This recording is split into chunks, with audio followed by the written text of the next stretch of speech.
کاتتان باش لە هەولێری پایتەختەوە. حەز دەکەم لێرەیە خوێندنەوەی خۆم پێشتر پێوە بکەم. علاقاتت هەنێمە یانان باکوور باشووری گەل پارتێکی علاقاتەکە براتێن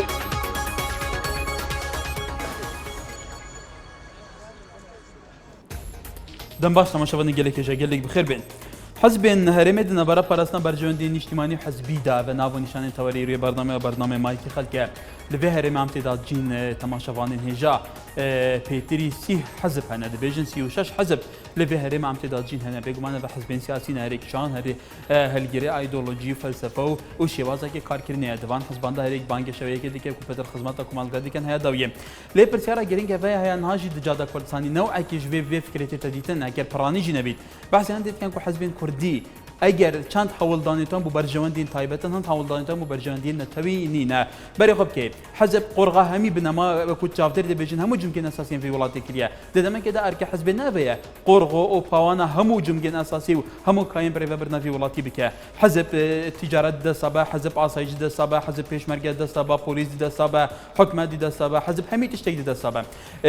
بێگومان لە هەموو ئەحزابین کوردستانی وەکو دەبێژن حتا ئەجنداین دەربە تەسیل سەر هەیە نەکتنێ ئەحزابین دەسەڵاتدار حتى حزبين الاوبوزيسيون يجيك بو مثال احزاب تايبتي احزاب الاسلامي دما بربسيتون شنا تركيا دجال بربسين كان حكومه تركيا وسروك ماري في ولاتي كواجي حزبين اسلاميين بيغماند دجبن دچين ايراني دجبن سروك تفجر قران نوشر مصطفى دچ ايراني اللي قال جيجري سروك ايراني دجبي دام مسعود بارزاني جلال طالباني حتى جيجرين جلال طالباني سكرتير گشتي كتي اوجي سردان فان ولاتان دكن لسراسك بلند قال سروكين فان ولاتان دجبن بارزان بولي هات که هر سروك احزاب ديال فان ولاتان لسر أصل قيادة تنا پیش حاضر كرن آیا اف تبلیغاویه هین چاد بینن بوک اف بوندنا و گرد دیدنا و حتی نکه کرد اجندای که هفش نین استراتژی که هفش نین د چارچوبه وی استراتژی پرسنت تاوین اجتماعی دیگه ولاتن دورو برج بوتو بیج دکن آن چون وان احزابان سرکدن وان احزابان بیجی واسی بودر و ولاتی لپش پرده خلف الكواليس هین بیجن بحث چت کند ما كده قرايه گشتي گمان هي هيان هبونه تاشکر کردن سر حساب برجوندین وی ملتی سر حساب پریشان بونو او دردسری و بندستی و سامان و سروشت و بگمان پاریه دوی فی ملتی او چه دیگه لپش پرده گلوان ولاتان آیا سر اساس برجوندی گشتیه هگه سر اساس برجوندی اجتماعی بگلو بنا ترک خستن اف برجوندیه بو به هفرا سروک حکومت ان سروک هرم ان سروک حزب که بدون رات همو الیان به تبلیبون ان نرین همو الیان نشته وری بو عرب کیف خود چی سردان دکتو او کس نزانی گلود برین کاوی داچه هه بله برزان دوی هرم دا بگمان شوازی سیاست کردن حزبان جهیا شواز که تندرسته بيجومان حزب اساسا بهنديه خدمه جواكي بك ايكش قاين جواكي مدنيه بيش خصنا جواكي اكتيف كرنا جواكي برچافرون كرنا جواكي دنگي جواكي دنگي مظلوم اندنا جواكي ده بيجين تعالين بيوندي دار ايا حزب افسيرا اوان حتى چند دوی چارچوبی ده امبارو واجبه بو خاپاندنا خالقي سردابرنا خالقي ورگتنا دنگي خالقي بدي بو بريكه و بو برجوندي تايبه شلكن بله برزان حزب كان هرم لنيوان باراسيني برجوندي اجتماعي حزبي ده اما ناو نشاني توري امر معنا بيجومان زياده لسي حزب لم هرمي كردستان هي بتيبتي او حزبنا كتاثير هي حزبي اوبوزيسيون حزبي ده صلادار ام حزبنا تاچان لشارچوي كي تندرست خباتي رخراوي خباتي حزباتي لكردستان كان تاچان برجوندي اجتماعي نتوي كان خلقي كردستان لبرچاوا گرن لجل اجندا دروا قال ايجار ابينين بربسكاني احزاب كان اوبوزيسيون لوانا بيجومان حزب الاسلامي كان شن لجل اردوغان ولجل بربس كما كان تركيا كحزب اسلاميه كوابنا نوشر مصطفى تشيل ايران لجل جيجري سروكي ايران كوابتوا حزب كان تريكتي او بارتي جيجري سروكي ام حزبانا سروكي ام حزبانا چن لگل ولاتنا كوابنوا هري بخوي كوبنوا كل سراستي برس بي او بيجمان ناوروكي ام كوبنوا ديار بي على اساسي چ ام كوبنوا على اساسي برجوان دي كان خلقه لسر اساسي ساماني ام خلقه لسر اساسي چي ان لسر اساسي جي بجي كدين اجنده اولاتنا لنا ام هرمه كم هرمه يكي كلو هرمانه لسر اساسي دنيا مسترين نقبتي نهامتي بينو لدست رجم يك لدوا كان رابردو عراق بل من خدمتي ورقدني سرنجي ودام مصطفى الدوي كي كان بيوندي كرم كان مرحبا زاك كار سر تشافا قالك بخير كاكا كاراكا بيتشاكي درفتي دم مدريش كي باشا ولا دم تحديد كريا كيك مسافات كاري كرم كان في كورتي بيجي كرم انت كاكوتش دريش دي مدريش ناري ابا كيك اساس كان مباغ بيجبر كود تحديد كريا ابا بهمو بينارم بيجي جوازي باشا كاكا نزبط وكان بارتي ديمقراطي كردستان برجوان ديتمال قال تركيا وقال اوروبا وما كنت اوروبا وامريكا دانا ياسين ما يصير نفط وغاز ما شركين داخل كريم استراتيجية من ملتنا استراتيجية من نوكي قرتو كومال شنقل المصري وين بطارة خوجي وارجنو الجال السعودي أحزاب إسلامي نبو إسلامي كان قدنا وان شبو كردينية كنا نشبو إسلامي كنا وان دينو دنيا البار ما بارزك بس بلا فوضيت كان برا برجانجيت نيت ملتنا برجانجيت نيت كساتيا مسعود بارزاني عن حزبوية بو برجانجيت ملتي تشتن هني عرضة هني الدنيا كرد هني الدنيا كان نياتي حتى بس أوبسيون بلا فوضيت كان بله تو كل انجيري كش حزبانا بس سرنجة تبقى من اوين دنيش سرنجة دي هنا خليل دوجة كرمكه كاي خليل كرمكه خليل باجار دوجة باش دم باش شواني باشي از باشم گلک سپاس كرمكه ديارة ويا پیش جاوه هر کسی که عقل هبت و مجید سریدا هبتن بله پارتیش 46 و حتی افروکه خباتت که توی قربانیات دتن بو وی ملتی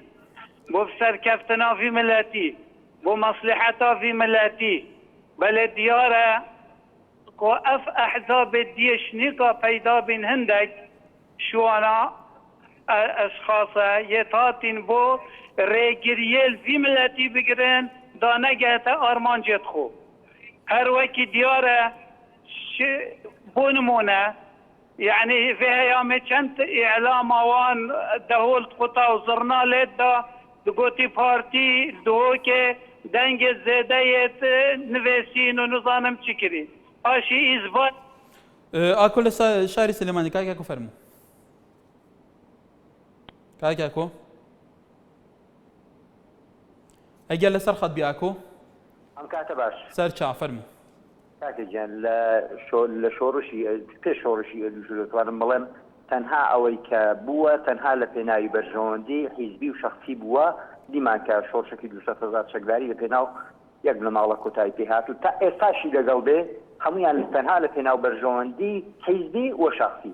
او زار بدل لوش اوي كاس على غوروبانا كذا او كيف ازبي كدن جانيا وكل شيء هي حقي خوانا شيء كان لو بوجي كالحكومة العراق ذي تدري بلام باقي إذا كان يديك لقر أوفر يرزق أرمتهم حزبي دكاني عم تدري قلت لي بعد ما تساعد ذانا إذا كان نفاني يكرز بيني كرسي بدز بيني حاول إذا بدأ إذا بنفاني كرسي بدز بيني توبة حقك أو بوجي زبلا أي خلق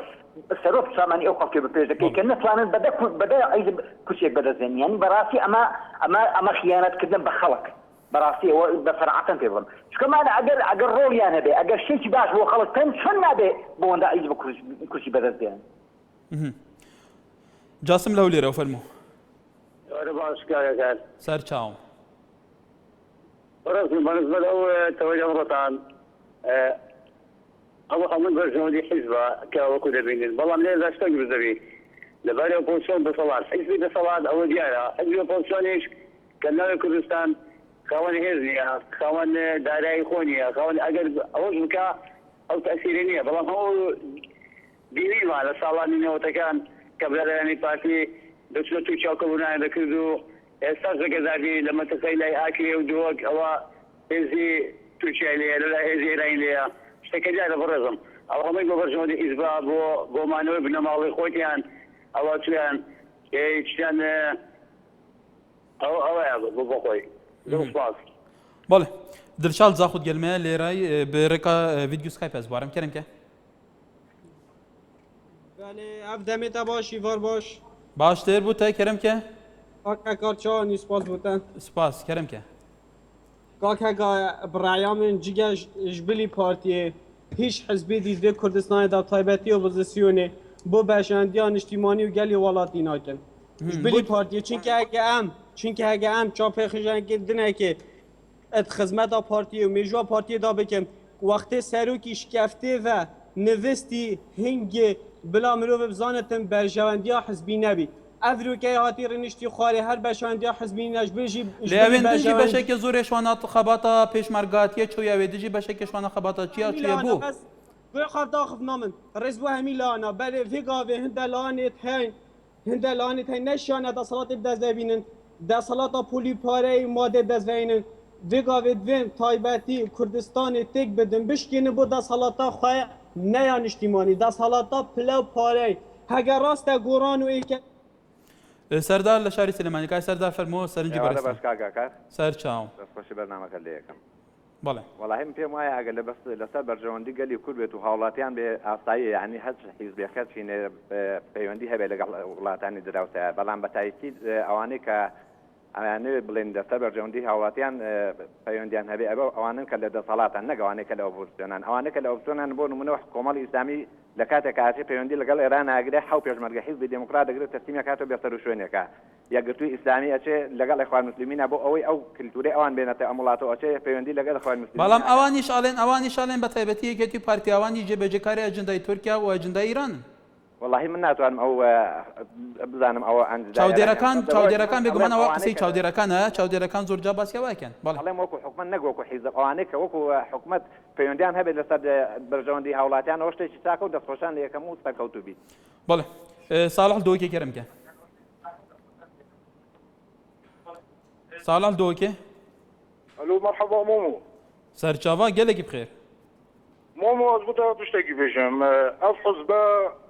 يعني دبش مدرس بيشمركة كم كلا بيشمركوت يا كريو مش هيدش مواقعتين بلدي قضية زي بيشمتاش لبنانش تركياش إيرانش أردنش ودولة الجيران هميا يعني الدولة جرى هالمحافظة كي الجيد ما كردستاني باور بك يعني ببهارينش عردي أس خلقي كردستاني ما مواطن كردستاني ما حتى كه بارچه میترکو حردی منینه یعنی از حزبات دیویژن جاوه خود نبی خلکی جاوه خان ها نبی خلکی دروایت کن ید موینه تجارت و ید موینه پاره و کرسی که و جاوه کزیل و ملتی نینه مامو یعنی از بجمته اوه چند ساله او خباتا ما کری از بار ما گم کسی کر بید یعنی باشه جریمه دین از بگاه کری دار بم تو چند ساڵە پێشمەرگی بووی؟ بکریا ببم نشم کریا خودم و عربک خلیجی بله جاسم دۆکێ کەرم کە کاکا دەمەتە باش دەماتە باشتر کاکا کاکنەوشیوار مستەفات کەین خۆ کاندید کرد بۆ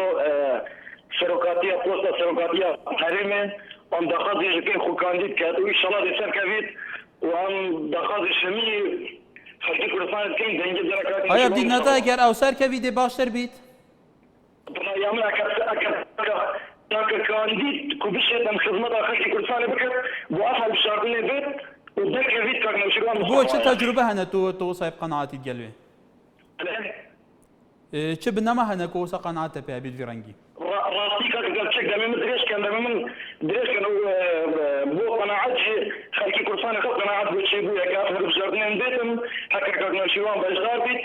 ئەو ئیشەڵا دەستەکەوتنێکی مەزم دەزڕەیی میکەن بەڵێ محەممەد لە شاری هەولێرەوە فەرموو باش کاکاوکە سەرچاوم ڕێزی کاکاوکە یەک پرسیار من لە تۆکەم من لە خزمەتدام هەر بەزوود هەر لەو زووە هەر لە دوو ڕۆژی ڕابردوودا ئەگەر لەبەر بەرژەوەندی حیزبینیە لە کۆبوونەوەی بینی نوری مالیشی و مەسعود بارزانی ئەگەر لە بۆ ملەتە لە بۆ خەڵکە لە بۆ ئەوەیە دەبە ئاشکرای بکەم بزانم لە بینی ئەوە چیان وتووە ئەگەر لە بەرژەوەندی خۆیان نییە هەر لە دوو ڕۆژی ڕابردووە ناچینە سەر کۆنەوە لە کۆنەوە قسە بکەین لە 46ەوە قسە بکەین وەک ئەو برادەرە باسی کرد تو ئاگاداری ئەو کوبوونەوە لەسەر چی بووە؟ بەڵێ ئەو کۆبوونەوە لەسەر چی بوو بەس بە ئەوە بۆ ڕای بێگومان بەرسیبی تۆ لەلای ئەوان هەیە ئەو بەڕێزانە ئەوان دەبێت بەرسیبی تۆ بدەن سەرۆکاتی یاریمی کوردستان حکوومەتی یاریمی کوردستان لایەنە سیاسیەکان کە بەشدار بوون لە کوبوونەوەکەدا ئەوە هاوڵاتی کە هەرێمە بەڕێزان داواتان لە یەکا سەرۆکاتی هەرێم لایەنە پەیوەنددارەکان کە ناوەڕووکی کوبوونەوەی مالکی و لەگەڵ سەرۆکی هەرێم ئاشکرا بکرێ بەڵێ ئەوە هەتا ئێستا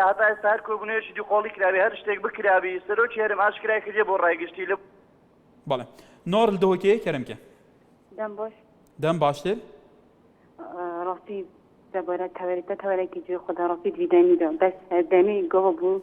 انتخاب هەر لایەنی خۆبەت بێڕابی کتێتر هەرێکی دیپێکی بنێر کۆچی پێچی بێت دەسەڵاتی حەقی دەسەڵاتەیە جۆبێری خەڵکی بێت جۆبدێریەوە نەبێت و حەقی بزوسینە جۆبێوە دەسەڵاتی بێت کۆچێکی ملکۆسی هەنە بین دەفتەری بەس خەڵک ڕاستی وێگۆ بێت نەبەر ئۆپۆزیسیۆنی دەسەڵات دا خەڵکێکی شوشة يعني هو جينيا كده صلاة كده أبوزيون كده هم خالق بخد كده صلاة جهنا ستي هوش خالقين هذا كي بيشتن ماني وشهيد ده مهم وشهيد ده مامي من شهيدة بصومت من هميو بشمرگو جاگري شي جاگري بون من إذا قبل يجاتي بيتن بشمرگو نكري يجاتي بشمرگو هميو بشمرگو جاگري بس خالك ده صلاة نخذ لا صلاة نو بتن جوال خالكينه وخالك كي شو شدنا بر أوبزيون وده صلاة ده وهذا كي بيشتغل بارتي حقا يعني كتير حقا إنكم مال حق بس حقنين ده حق ده صلاة ده يعني حق خالك كي مظلومة قال شيء بله شيرين زاخد گرمه کرم که الو ایبوری باش دفوش بو برنامه براسی برنامه که جه خدایا سوارت بابت هوا یاشمه و حتی رده که باشم پیوندید گل دولت جیران هفت ها بس دولت سرچه اساس برجاندی او پیوندی بنشتیمانی کری بنام پیوندیت کسوکی و حزبی و ایتر حتی دایبه نه پیوندی نشتیمانی بن یعنی نه سر حس بس نها رایا گشتیا کردستان گمان هست پیوندی نشتیمانی بن شیرین خان اكيد قوما نهاية چونکه برای بطور بون پیوندی ها شخصی نه از دشمت اگر پیوندی نشتیمانی بون بو مصلحت و خلقی بن یا باشه بس اگر برای خواب دیوان حزب باش پارتی و حتی بچوکترین حزب برای بطور پیوندی شخصی دینن پیشیا پیوندی ها نشتیمانی بون من اگر میگه پارتی پیوندی که گل حزب که بگن میگه دا صلات دا شکی آسایه بس هکر هات دا صلات کت یا جب حزبی میگه دا صلات دا زنه پیوندی کاجی بگیرد اول نه یا آسایه سر حساب خلقی دی ملتی و یعنی هاش كوفيه بملاتي كان يديش ام دخل اوبوزيون كان هيك كاس هيك هل بيشيرد بو هل بيشارتنا بله برزن پرسیار زورا گرین که ویم حتی نکات بیشن مؤسسات دوهر منات نم نشتیمانی کردن دست وردانا حزبان دنوا مؤسسات هرم بردام هي هرم که 22 سال حکمرانی خود که تیان ها دستور نینه اف هرم یاسا کل پارلمانی درد چند چند نوا حکومت کل سالیان حکومت وزارتان و بین تنفیذ کردن و گل جران دان پارلمان خود گل دیکن کناه نه تنفیذ کردن بگمان دست وردانا حزب هیمنات حزب لسر همو کاین اساسی تایبتی لسر هزا چکدار هي لسر زین اولکاری هي لسر دهاتان هي بگمان برجوندیت وانجی که انکو سردان ادوان تکل ادوان گل ولاتین دوروبر سر اساس احزابان سر اساس برپرسین احزابان سر اساس جگرین سروکن وان احزابان گل جاران گمان لجم چاف دیرن راشد درس که و زیادتر بو پاراسنا برجوندین خوین تایبت سر حسابا برجوندیا گشتیا خلق کردستان کو خلق کردستان لباشور کردستان بگمان خلق کی زورماندیه به صدان هزار شهیدان هه جبو کو د چارچوب پرسین اجتماعی خودی باندور بن و دسکفتیان هبن بو راج وگاوی وسایگلو اكل قنديل كرم كه اكل قنديل كاكو كاتل باش سر چام كاكو دسخوش بو برنامج كد براسي تورشي جوان دابزاندوا سپاس فرمو والله من لسر برجوندي جناب دو توري كباستي كان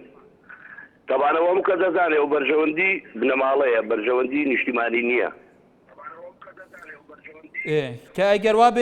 اگر وابه پیوسته خلق چی بکرید که لسر حسابی برجوندی خلی برجوندی تایبتی بپارزره ای بو خلق دنگ بو احزابانه دای پیوسته خلق چون بیر بکات علما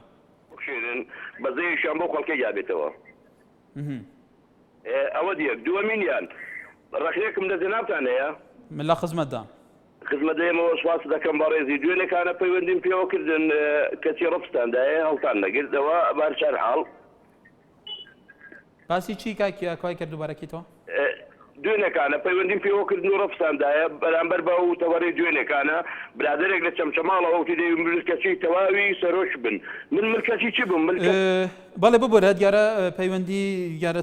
تضخم کی زول سر پیوندی کان هه برزنم برنامه تهدید بو خدمتی و خوش حالی نمرو پیوندی تکای کو اصل سلیمانی فرمی آقا کارم کاتل باش سر چاو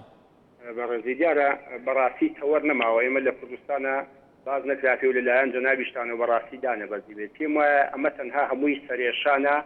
و براسی من خطاکه هموی اجرام بو سری خلق خوی چونکه يعني يما اگر بيتو اگر همو خلقي لمالي خويدان شيكاش نتشي بوسن قاين دلنان دنيا بكفاتي ديمقراطي كردستان لكردستان يما هر يكم بيسون كبو يعني اوان فيري براسي ده صوزسي ده صلادني ولا قلواتو اگر دقتك بي هلا مدي انتخابي بارزغا كانوا امشونانه كران ده خوارو تاقه كرسيه كلا يكتين اجتماعي كردستان ده بغابه دستينا اوان تانان ده اياتو تاني لا كرسيجي الان اوان لوي تزوي يعني كدوتن هذا بد مصالحي حزبك خويا النبي تو هاو بيماني شي بحساب جاباش اگر يكتيبو بارتي حزاني كبه كتو كرسيكي انا بو خدمت كدني او ملتي حسن اوان كرسيكشان لسان راين كشا بو خويا بو من بقناعتي من هيش دغ لكردستان ناكي هو هموشي بتزويرات بنسل سباتانك بالا الدو كه بيمنت دجلمه باب سرمن دو كه كرمكه الو مرحبا سر چاوا دەمێتە بەشەکەدا دەمێتە باش بابێ سەرمەند کێنکە دەست خۆش بەڵامێتت کەم و تەوەرێتە ئەبروکە زۆر سپاس بڕاستی ساڵ نۆپڕێکی حتا نکە هەمی پەرژەوەندێت حەزبینە چ پەرژەوەندێت نیشتیمانی بۆ مە نەهاتینە خۆیانکردن حتا نەها دلیلی سەر هەندێ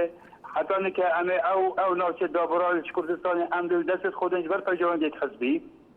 وەکی شنکارێکی تەرکی کە هەمین ها یعنی حساب تقریبا سەدا نۆتنەویش دەستت کورددا دەرکەتی وبس هذه أخذنا كتنة بيجم برايا جماهيري برايا قشتي كردستان تركيا هاي كردستان سوريا هاي كردستان إيرانيا كردستان عراقي بس كردستان كردانية وصفاتك بله برزان لسر توری کمالاتی شو پنجوینیش انوسه علی راستی تنها برجواندی حزب خویان سرقالن اوی گرنگ نبید برجواندی اجتماعی و خاک بداخل و خویاله هر و صفا رشیدیش انوسه راسته که مکرتی هیا لده صلات بلا مپوزیسیون ببیت سر حکم هشتا خراب تردبیم هر و باو شاسواریش انوسه ولا حزب کان لپناوی برجواندی خویان هموش تیکن بو چهار دنگ آمدن آسایشی نتوی نیشتیمانی ولاتا که من بخنه جیر پیانه و هر وها سپاس بو دیاریش شرزا کردستانی شاله حزبکانی هرم لنوان پاراستنی برجواندی نیشتیمانی و حزبی دا تاکو یاسا سرور نبیتو هیچ برجواندی سرور نبیت هیچ برجواندی کی آنکو هیچ کاری کی او حزبی و راگاندن و امنی قومی پارزراو نبید بله برزان چمان ملگل لقرا داغ فرمو کاکە جانم کاتت باش سەرچاوم هەموو کاتێکت باشی بەڕێزم گەلێک سوپاس دەستخۆشی لە بەرنامەکەی جەنابەت دەکەم سوپاس بۆ تۆ من لە قەرە داخەوە پەیامێکم هەیە بەڵێ من حەز دەکەم خەڵکی کوردستان لەوە دڵنیا بێت یعنی مەسەلەی حیزبی تایبەت بە بەرژەوەندی نیشتیمانی و یان تایبەت بە حیزبایەتی باوە خەڵک بزانێ پارتی دیموکراتی کوردستان و جەنابی سەرۆک هەتاوەکو ئێساکێ لە سەرەتای دروستنیوە لە ساڵی 46 تاوەکو ئێستا کۆمەڵە کەسانێک بوون کە هەمیشە لە پێناو کورد و کوردستانە خەبات و ماندووبوونێکی زۆریان بینیوە با خەڵک ئەوە بزانێ ینی واقعەکەی خەڵک با بزانێ بۆ سەرۆکایەتی هەرێم جەنابی کاک نێوشیروان خۆی هەڵەبژێرەوە خەڵک داوای لێکا بۆ نایەتە ساحەکە خۆی هەڵبژێرێت ئەمە کەس ڕێگری لەوە نییە بەڵام من ئەوەندە دەڵێم پارتی دیموکراتی کوردستان و جەنابی سەرۆک زەرورەتێکی زۆر گرنگە ئەمڕۆ بۆ گەلی کورد کە پێویستە بە سەلاحە دەڵێم هەڵدانی ئاڵای کوردستان لەسەر دەستی ئەو بنەماڵەیەدا دەبێت بەڵێ بەرزان بەڵێ بەرزان نەمە زۆر جار بێگومان لە لای هەندێکی لە ئەندامەکانیان حزبانە بێگومان جێمان لە بیاوەڵێ مەسیری ئەمەلەتە چارەنووسی ئەمەلەتە ڕەبتە بە کەسێکەوە بە حزبێکەوە زۆر جار لە ئەحزابە سەرەکیەکانی کورد بوون نمونە با بچینە پارچەکانی تریش پێکێکی عالی عەبدوڵڵا ئۆجەلا ڕێبەری گەلی کورد پارتیا لێ مەسعود بارزانی سەرۆکی کوردستان یەکێتیا لێ جەڵال تاڵەبانی ڕێبەری گشتی بزوونەوەی ڕزگاری خوازی کوردستان گەل لە جارە ئەحزابەکانی تریش ئاڵێن سەرۆکی منزامچی ئەو هەموو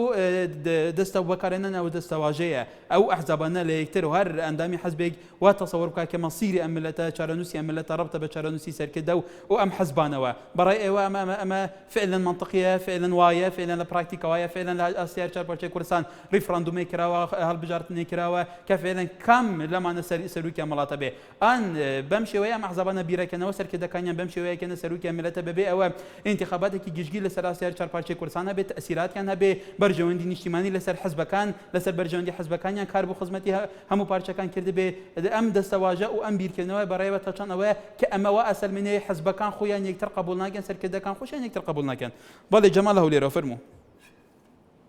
الو بەڵێ کاک جەمال فەرموو الو ئەو کاتە باش سەرچاوم هەموو کاتێکت دەستخۆشی بەراوەکە لێ دەکەین سوپاس بوو بەرزان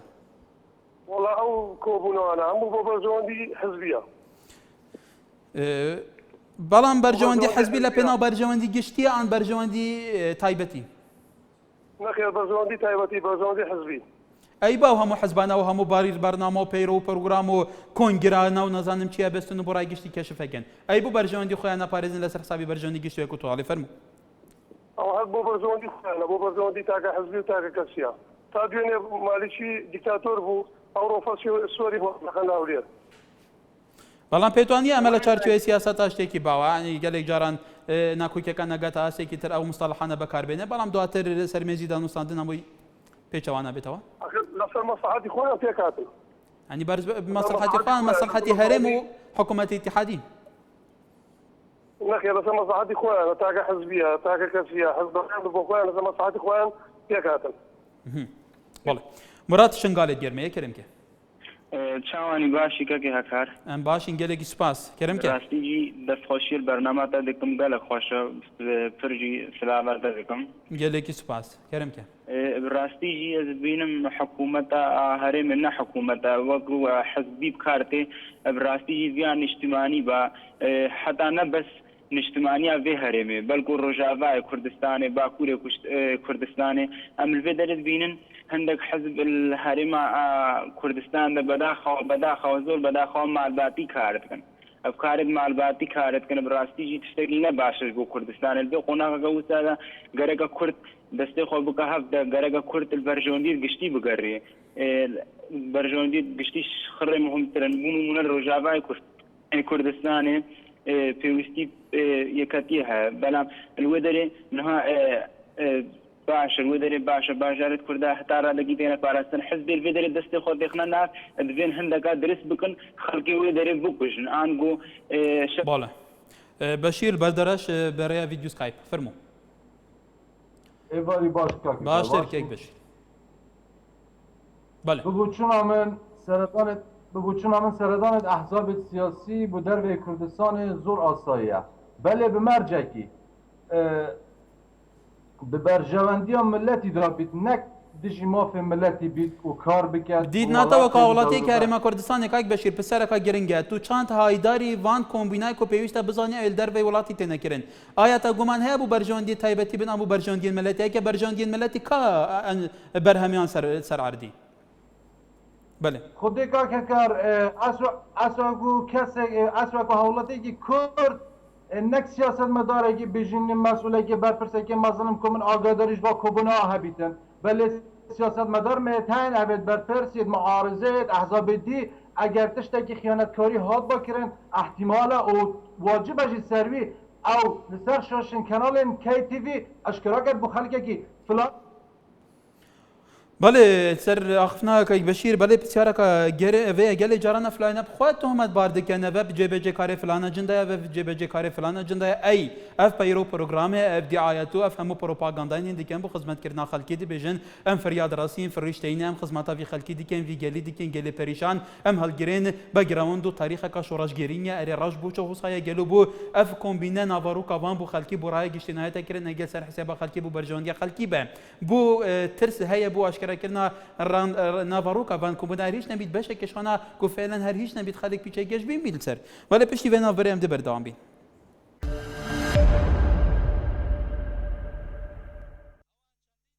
ولا تماشون نجا جردن صلاف لسر توريكم مالاتي بيغمان سرج مهات نا سيفي ظاهر انوسي لروجغاري امرو دا حزب كان ئەوەندەی بەرژەوەندی خۆیان دەوێ بەرژەوەندی خەڵکیان ناوێ ملیۆنەها دلار خەرج دەکەن بۆ بوونەیەکی خۆیان بە تایبەت بۆ پەڕۆکردین هەروەها پۆڵە بابانیش ئەنووسێ بە گشتی سیاسەکانی ئەم وڵاتە بە کەلکی عێراقی بە خەڵکی عێراق ڕادەبێرن و بانکەکانی خۆیان پڕ دەکەن لە دولار و دینار لەسەر خوێنی گەلی عێراق بەگشتی هەروەها زیاد نعمەتیش ئەنووسێ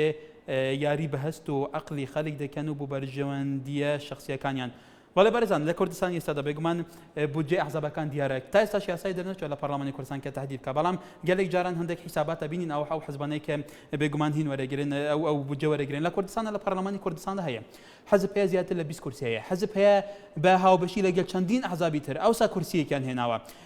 که بودجه ام حزب اگر بقدر بودجه او حزبی تر نبید که 20 کرسی هناوا کم تر نیه حزب که 6 کرسی 8 کرسی هیا بودجه ام حزب لو حزب کم تر که لگل به هاو بشی لگل چندین احزابی تر او سا کرسی کان هناوا لا بگمان قاعده جماهیریشان لوانه اما نگات 20000 دنگ داری هبه لکوی او هم احزابانی که لگل مشارکه کروا ولم حزب که بصدان 1000 دنگی هیا لا پارلمانی کردستان بگمان بودجه که حکومت بصرفکه پاری او حزبی که 20000 دنگش نیه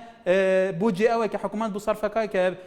بگمان زور لا بودجه او حزب که زیاتره که بصدان 1000 دنگی هنا ولا جاده کردستانیه حتى بيداني بودجا بيقومان قال لي جرالين هندك حزبايا بتايبتي حزبايا صلادار كان زور جار ارقام كان ديار نينا كام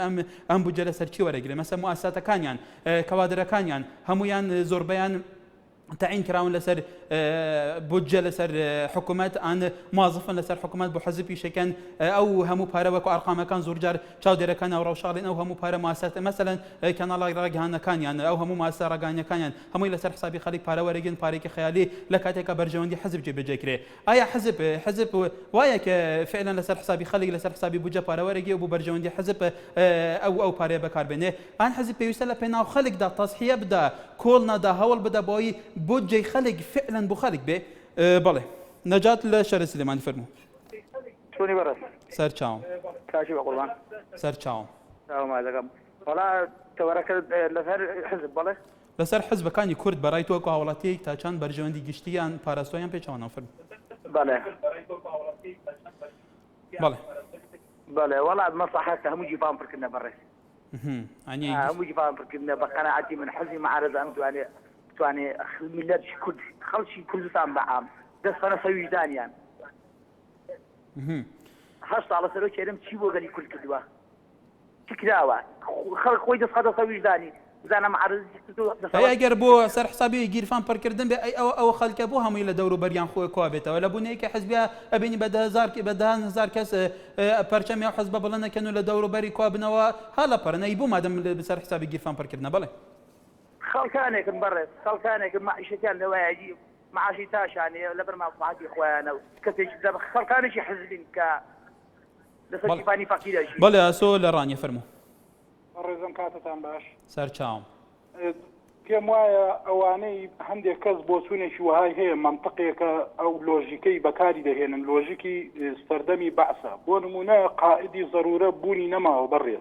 اوي امرك كنتودا باريزيه نمونەیەکی بەسیط کە نزیکە ئەوە لە خوارەوەی ئێمە ئیسرائیل بەسەرکردەوە نانازێ بەڕێز بە تەکنەلۆژیایە بەڕێز بە مادەیە بە اقتصادە ئەمڕۆ اقتصاد نەتەوە یاخود نیشتیمان بەهێز دەکات کەس نابێتە ضرورەتی نیشتیمانی ئێستا کە یەکێ دێ دەڵێ سەرۆکی هەرێم نەبێت نەتەوەی کورد لەوانەیە لە ناو بچێ قوربان سەرۆکی سەدان وەکو سەرۆکی هەرێم لە ناو چوون لە سێدارە دران نەتەوەی کورد لە ناو ناچێت کێشەکەی ئێمە ئەم منطقی بەعسە لە ناو کووردا ئێمە ماوەتەوە ئێستا کەش ئەوە وەکو ڤایرۆسێک لە ناو مێشک تاک بەتاکی ئەم کۆمەلگایی ئێمە ماوەتەوە هیوادارم تێبگات تاکی کورد تێبگات. بەڵێ دڵشاد لەو لێرە فەرموو. ئەلۆ بەڵێ کا دڵشاد سەر چاوم چاوەڕێمە لەگەڵت قسەی بکەم. بەڵێ ئەلۆ فەرموو جێمان لێتە کای دڵشاد باش کاکەکە gelek spas bute kerem ki حالته em başî تفسيري هم زاري مقصد تبجي از قرآن فالم و بيت يجي بحثي مالا بارزم كتو تتوجي مثلا چیه؟ بحثی اوه رای خلکیه یتین مدحت بناماله جاکرین یتین به گمان رخنه یتین مدحت بناماله کادی و شخصیت کدی و کسات کادی کن اوه رای جاده نه آمنه کاک هکا جلم راگه بس زمانه دست خلکی ماف کنه ما و کی صدامی با پوستری بسر مان کوی او مانده یا ما نور آن از کاک جیانه که خوشیش مشکل مانده چی مانده چه؟ بس پیتان درین بس با خوال ما تیگرن او کاوین آرسیا بله سورج مبا نه و سرنجاته مرزی ته بو سرنجاته جوی کار حوالاتی کدی بس تو تورانه ببای زور اسا یا سرنجاته گرام انت باوصل دفتر رزبوی او ترس هنکاک بله احمد تقلمه دانا لچار قرن فرمو کای دانا او کاتد باش سر چاوم هم کاتیکت والله برابر زکم او 300 ساله بربرکانی مال بارزانی دکن هرچی بشر بربرکانی وانی پناکری دوام جو برادری له هولیر با از دکا دلا سگندلی بریا معافیزی هولیر اونده ایشه بو سلیمانی کربا نقبو هولیر چکه خلچی هولیر قابلی نیست یا دوامش خلچی هولیر بو خوان دزان ساران بکرین ده برد سربانی برازوانکم مزاقه هم دشار کای دانا رزمان هیا بو یک به یک اولاتیانی هم هریم هولیر پایتختی راسقینی هریمی کردستان رزمان هیا بو خلکی بو دهوی بو سلیمانی بو مشانی هیوادارین لچارچوی اگر رخنه کی منطقی بفرمو عندك مصطلح بکار نایدری بالا تبدا او جاره كان عن قضوا برنامج ام جاره او ده كان ده برنامج كسن شيران مصطفى بيشكش كان زانه عندي خلق بولا ده كوري خلشي گوشت ده بين روش بين برنامج باين گوش اول شيء سر كان هەرەجومەکەن سەرپاری دیموکراسی کوردستان خەڵکی پارتی خاوەن ئەخلاقا ئەتا ئێستا مناقەشەکەم نەدیوە خەڵکی پارتی بێ لەسەر شاشەی نێوەی شت بارچی لە ئانە بڵێ هیوادارم لە لایەنگرانی پارتی بەڵێ نازانم بەڕێزانم بەڕێزانە لە سەرچی ئاساسێک تۆڕابن لە کاتێک ئەمە باسی هەموو ئەحزابەکانی کوردیەکەن بەبێ جیاوازی لەو پەریچە بۆ پەری ڕاست علمانی ئیسلامیات ئیتر کۆمۆنیست ئەو ئەحزابە شیوعی مەسەڵەن حیزبی شیوعی هەیە بێگومان لێرە شوشالە سەیە زەحمەتکێشە خۆشبەختە ناوەندە ناونیشانەیە بەڕاستی ئێستا مووی نایەتە بیرم ئێمە بەشی بەشێکی گشتی باسی ئەحزابەکەن نەک تەحدید لەسەر حزبێک ئەمەش تا چەند گرنگە ئەم منطقەش هەبێ کە فعلاً کە کەسێ ڕەخنە لە حزبێک بگرێ ئەندامی حزبی تر بەم شێوەیە تووڕە نەبێ بەم شێوەیە خۆی بە فریاد ڕەسە مشتەی نەزانێ بێت بە شێوەیەکی منطقی لەسەر خۆی بەبێتە شەن و جابی بداتەوە جابی یەکتر بدەنەوە سەرنجی یەکتر جابی بدەنەوە بەڵام بە شێوەی تووڕە نەبن پێ بڵێ ئەگەر من ئەن بێگومان هیچ شتێک مقدس نییە لە وڵاتەیە حەزب هاتووە بۆ خزمەتکردنی خەڵک مادام بۆ خزمەتکردنی خەڵکێک کەواتە کە خەڵک گلەیە کە بێ لەیەکە ئەمە تا چەند منطقیە بەڵێ ئەحمەد ماڵەگەلە ئەحمەد بەڵێ کەرم سەرچاو وڵی کاکە کار تەبعەن ئێوە هیچ بۆ شتانە خۆتان سەغڵەت مەکەن چونکە ئەوە بیر و بۆچوونی ئەو کەسانەیە ئێوە قەناتێکی ڕازگۆن ئێوە شتەکان بە ڕازگۆی وەکو خۆتان پەخشیەکەن ینی هەموو قسێ وەکو خۆی بڵاوەکەنەوە دەسەڵاتیش تەبعەنەوەی پێ ناخۆشە تۆ هەموو شتێ بە ڕازگۆیی بە خەڵک بڵێ دەسەڵات دژی ئەوەیە دەسەڵات دژی ئازادیە هەست کەسێکیش ئازادی قسە بکە ینی دەسەڵات دژایەتیەکات بەس تەورەکەشتان لەسەر داهاتی حیزبەکان دیارە حیزبەکان ئەو پارەپولەی کە سەرفیەکەن بۆ پەڕۆشتەکان ینی ئەو دوو یادی ئەو دوو حیزبەکە کراوە بەس بۆ پارەی پەڕۆکان 40,000 فەقیری پێتێرە بوو بۆ 1 ساڵ بەس نازانم ئەمە داهاتی حیزبە یاوە تا سەرۆت و سامانی خەڵکی کوردستان و تەخشان و پەخشانی پێوەکەن هەردوو حیزب حیزب بە تایبەتی پارتی دیموکراتی کوردستان ئەنجایشێتی نیشتیمانی کوردستان کەس نازانێت داهاتی ئەم دوو حیزبە چەنێ و چیشی لێ دێت ئەو پارەی کە هێتە سەربەکرێ بۆ خەڵکی کوردستان لەکوێیە بۆ چه ئاقارێکە هەڕوە بەس من نازانم ئەو خەڵکانەش تووڕ بەڵێ سپاس بۆ بەڵێ بەرزان ئێمە لێرە بێگومان بەرنامەی مینبەری ڕاستەقینە خەڵکی کوردستانی هەر بابەتێک هەبێ گەرم بێ پێویستە خەڵکی کوردستان چە بەرچاوڕوونیان هەبێ ئێمە باسەکەین ئێمە بەرنامە لەسەر چه شخصێک بەرنامە لەسەر چه شخصێک بە تەحدیدی کام سەرکرداوە و کام کادری و ئان کام هاوڵاتی ئان کام حەزب نییە بەشێکی گشتی لەسەر حەزبە کوردیەکانە بەشێکی گشتی حەزبە کوردیەکان ئەو حەزبانەی لە کوردستان هەیە ئەو حەزبانەی پەیڕۆ و پروگرامیان هەیە ئەو حەزبانەی بە خەڵک ئەڵێن ئێمە ئەواتەم بۆ یەکەین لە کاتی هەڵبژارنە لە دەرگی خەڵکی کوردستان نەدەن ئەڵێن دەنگمان پێ بدەن لە پەرلەمان بەم شێوەیە نەراتیان تا نەکەین ئایا ئەو حەزبانە فێرن هەلگیرا و چەمکانن ئان پێچەوەنەوە بەشێوێکی گشتی ئێمە باسی سیستەمی حەزبایەتی لە کوردستان ئەەکەین تا چەند لە ئاست بەرژەوەندی خۆیاندان لەسەر حسابی دەنگی خەڵک ئان لە بەرژەوەندی خەڵکدان لەسەر حسابی بەسەرفکردنی جوهیدی خۆیان و ئیرادی ڕاستەقینەی نەتەوایەتی خۆیان ئێمە باسی ئەوەکەین حەمی لە شارە هەولێرەوە فەرموو ئەو کاتتان باش لە هەولێری پایتەختەوە سەرچاوم دیارە ئەگەر بابەتیانە قسە لەسەرە و تەوەرەی جەنابت تێکدی و لە عەقڵیەتی دووفاکی ئێمە بەڕاستی کاکە کارجان نەگوشیاری سیاسی یاسایی دەستوریمان نییە بەداخەوە زۆر لە ڕۆشنبیرانمان یاسا ناسانمان یعنی ئەو هوشیاریان لەلا نییە یعنی تەماشا دەکەین یەکێتی دادوەران هەستومەتی دادوەری داوا دەکەن گلەی دەکەن دەڵێن بەرپرسێکی حزبی حکومی نهاتۆ بۆ سەردانمان بۆ یادەوەریەکەیان دەڵێن وەرن داوا دەکەن دەڵێن وەرن زیاتر زیندانمان کرد قەفەزەکانمان هاتنە بۆمان بکەن بە قۆڵاین کاکە بەبێ بوونی دەستوورێک تۆ چۆن یاسات دەبێت چۆن حکوومەتێکی نیشتیمانی دروست دەکەی بەڵێ حکوومەتەکە حیزبیە بەڵێ حکوومەتەکە سیاسیە بەڵێ حکوومەتەکە حکوومەتێکی ئیداری سەربەخۆ مەدەنی نێمانە تۆ چۆن دەتوانی ئەحزاب ئێرادەی خۆت فەرز بکەی تۆ دەتوانی ببی بە حکوومەتێکی نیشتیمانی بەبێ بوونی دەستوورێک دیارە ئاگۆن لە چێدیکا ئایا لەتەوەی گرتوەکانە دەوڵەتە گەورەکانن کۆمیسیۆنی باڵایە سەردار لە سۆران فەرموو مرحبا سەرچاو الو مرحبا سەرچاوێن مکایک سەردار ماشتەیە فەرموو باشی بنا گەلێک سپاس بەڵێ برا اگه کسا کردستان دا هدیتن یعنی کردستان دا هدیتن کو کردستان پارزیتن آب جنابی کاس کروکیه چونکی او لو وی روژا کلکا گوت ازیم حریما کردستان دا گیر کم تنها سرکرده که هدیتن بیتن او روژا ترکاتی دا بیسته جناب من رابطیتن اما تنها جنابی سروز بو ای اگر واسه بید بو آلیین دنجی همو به هفرا پیرازی نابن بو همو دنگ بین آدن چونکی هم کاک سەردارێکە دووبارە سەرنجە بێگومان سەرپرسا من دەربڕی بەیوەندی بکەتەوە مستەفا دووەکی کەرەمکە کاک مستەفا سەرچاوە ئەگەر تەلەڤیزیۆنەخوا کێم بکەی کێشێن تەکنیکی دروست بن وێرە کەرەمکە بله کەرەمکە چاوانێ کاکی کار باشی ئەس باشم گەلێک سوپاس برا چکێ بۆ برای خوا بێژم بەلێ خودێ من 36 ساڵە چەکداریا کرد گەل ڕەحمەتی بارزانی گەل ئەدریس لە هەر وڵاتێکی کوردستانی سەی سادق حتا کو حبیبی ڕەبیع من نەدیت یەک کەسی 4 کیلۆت ئارەدایە بنە ماڵا من ئەبروکە ئەتەقعدم خودێ نەقد عەدایە من نەخانی دایە من ئەجد خانی حکومەتێدا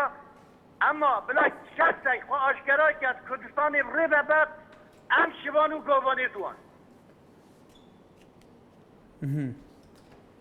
ئەگەر بیت و کەسانە کەبیتن هەرێ شیر بهێوێند مەهیتن بەڵێ بەرزانەوە دوو پەیوەندی دووەکی هاتن دەبێژن هەموو تەمەنیخوان پێشمەرگە بووینە هەیەنها کرێکی ناقۆتێت ئاردەدانینە دەمێکێدا هەر لە دووەکی گەلێ جارا سەرنج هەنە دەبێژن ئەف کەسێن ڕۆژێکی پێشمەرگاتی نەکردی گەلێ جارام دیف پێشمەرگا کەفتی گوندێن کورداسۆتی ناوێتوان دلیستە داخوازکردیت ئەمفالکردنا کوردان داهاتی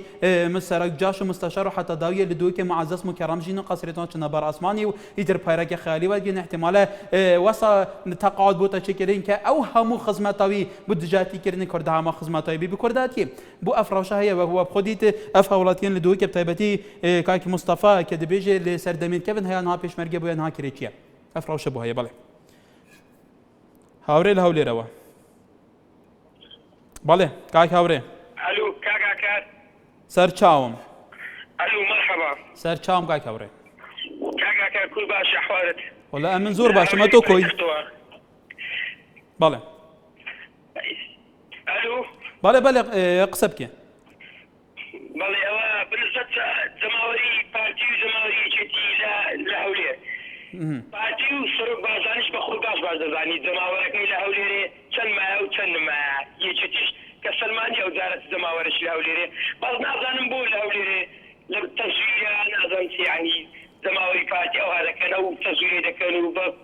تەزویردانێک کوچبەر وەکو کوچەکەی بەغدا وەکو ئەوەی ئەگەر لە خۆ زەماوەریان باش دیارە یعنی لە هەولێرێ هەموو دنیا دەزانێت لە هەموو دنیا سەرمان لە هەولێری پایتەخت چێ زەماوەری زیادە کە پارتی بۆ هەموو دەسەڵات و حکوومەت و هەرا و کێشێتی بڕوا پێکە لە هەولێرە لەوانەیە زۆر زەعیفە یعنی لە هەموو شتێک لە هەموو داعیرەکان لە هەموو جێشەوە بەڵێ تووشە هاوڵاتی کەریم ڕێزە سەرنجی تووشەگرین بەڵێ هێژیان گەلێک جاران هندبینن ئەحزابێک ئەە پرسەکە گەلە گرنگە تەبان حەزبێک مۆتەمەرێکی گرێت دەچارجەوەی مووی مۆتەمەری پێداچوونی بکارێخوا دیکە پەیرۆ و پرۆگرامێکی وەکو نویسین بۆ ڕایە خەڵکی بەڵاو دکە دەبێژازی هوکەمە بنەماین دموکراسیە شەسبینم حتا داویە لە پراکتیزەکردنا کالی خۆی ڕێکخراف حەزبە بەروواژی هەموو پەیرۆ و پرۆگرامی خۆیە دێت تازە دیوەخان تێ ناواکردن تازە ئاغات تێنە پێش تازە تامیشە عقلێ کەسێن تەکنۆکرات کەسێن زیرە کەسێن ڕۆشەبیر گەنجێن تێگەشتی تێتەکردن تازە سەرۆت و ساوانێ ویمەلەتی بوو بەرژەوەندیە حەزبین سەر ئەندێک کوڵەکەین کوکو ئەساسی پاشخستان جڤاکەتی نەدا باشکردن بەڵێ بەرزان بێگومان لە کوردستانە تا چەند ئەو وەکو ئینتیباعێکی گشتی لە خەڵک دروست بووە کە حەزب زیاتر هەوڵ بوو بەرژەوەندی خۆیاندا نەک بەرژەوەندی خەڵک بۆ حەزبی کوردی لە کاتێک ئەو حزبانە وەکو خۆیان ناڵێن هەلگری کۆمەڵێکی بەرنامە و بەیرۆ و پرۆگرام و چەمکی شۆڕژگێرانی و بەدان ساڵی خزمەتی شۆڕژیەیە بۆ لە ئێستا و ئینتیباع لە خەڵکی کوردستان دروست بووە کە حەزب فعلا خزمەتی ڕاستەقینەی خەڵک ناکە بەڵکو زیاتر بەرژەوەندی خۆی پارێزێ تا چەند گرنگە لەمە دووە حەزب کاچی لەسەر لە دەرەوە